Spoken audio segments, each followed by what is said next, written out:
Hello, જય માતાજી. કેમ છો બધા તમે? મજામાં? સ્વાગત છે તમારું અમારી ચેનલમાં, રસોઈની ચેનલમાં. તો આજે આપણે બનાવવાના છીએ કચોરિયું. આ બાજુ મારા કાઠિયાવાડ બાજુ એને હાની પણ કહેવામાં આવે છે.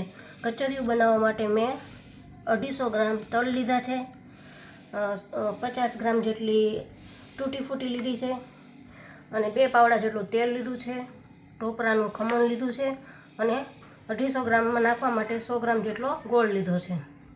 તો ચાલો તમને હું બતાવું કે કચોરિયું આપણે કેવી રીતે બનાવવાનું છે. તો ચાલો હવે આપણે આ કચોરિયું કેમ બનાવવાનું છે તે તમને બતાવું. તો આપણે આને 2 ભાગમાં મિક્સરમાં ક્રશ કરી લેશું. 2 વાર કરશું આપણે, 2 ભાગમાં, કેમ કે ગોળ નહીં આવે. આમાંથી અડધો ગોળ આપણે નાખી દઈશું, આમાં અડધો બીજા માટે રહેવા દઈશું.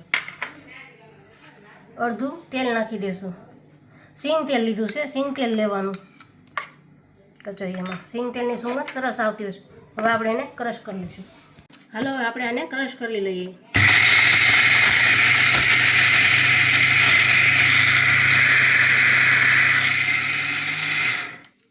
આપણે જોઈ લઈએ કેવું થયું છે એમ.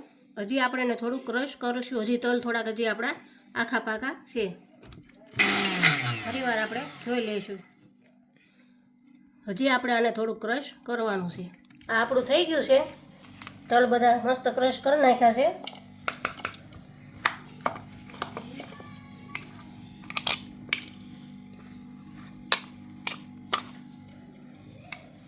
હવે આપણે પાછળથી, સોરી મને ભૂલાઈ ગયું હતું, એટલે આપણે એમાં ગુંદર પણ એડ કરવાનો છે. તો ચાલો આપણે એને તળી લઈએ. હવે આપણે આ ગુંદરને તળી લેશું. હું આને તેલમાં તળું છું, પણ તમે જો ઘીમાં પણ તળી શકો છો એને. આપણે થોડો એવો છે ગુંદર, એટલે આપણે એને નાના એવા લોયામાં તળી લેશું. ઘીમાં પણ તમે એને કરી શકો.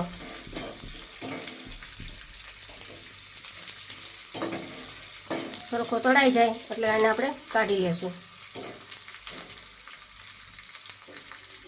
જોઈ શકો છો તમે, સરસ થઈ ગયો છે.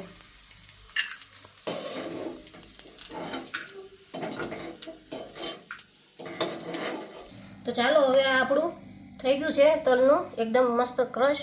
હવે એમાં આપણે બધું આ નાખી દઈશું. પહેલાં પ્રથમ આપણે એમાં ગુંદર નાખી દઈશું.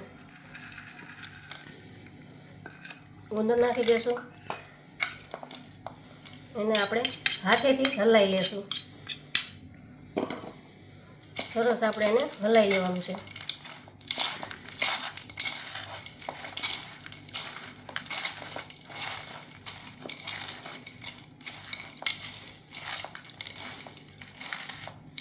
પછી એમાં આપણે આ તૂટી ફૂટી નાખી દઈશું.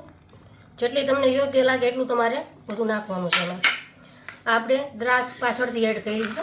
દ્રાક્ષ નાખી દઈશું. એને પણ આપણે સરસ રીતે હલાવી લેશું.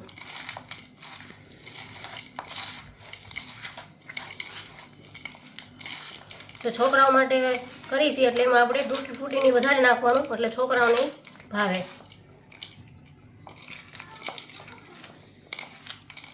હવે એમાં આપણે ટોપરું નાખી દઈશું.